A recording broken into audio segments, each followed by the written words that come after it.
As a criminal defense attorney, I'm often asked if one has to divulge information about a prior charge where that charge didn't result in a conviction and has been expunged from one's record.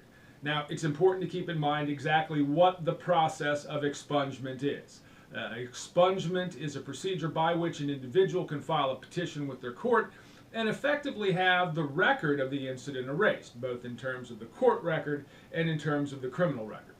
The other thing to keep in mind is that in most instances, if you're convicted of something, you're not going to be able to have that expunged from your record. That's a concept that's really foreign to most people. I get frequent inquiries as to whether or not I can have my record cleaned up and expunge my past.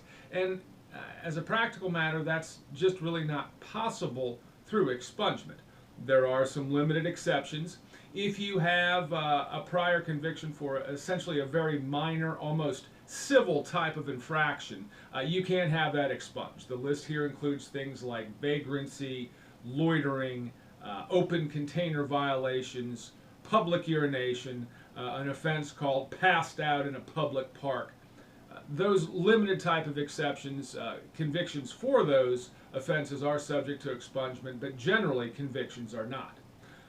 So here's the other important point to remember. If you have been arrested and charged with a crime and there was a disposition on that case other than conviction, if the case was null prossed by the state, if you were offered a step before your trial, or there was some other disposition other than a conviction, and you then have that charge expunged during a subsequent job interview or on a job application, you do not have to give information about that expunged charge.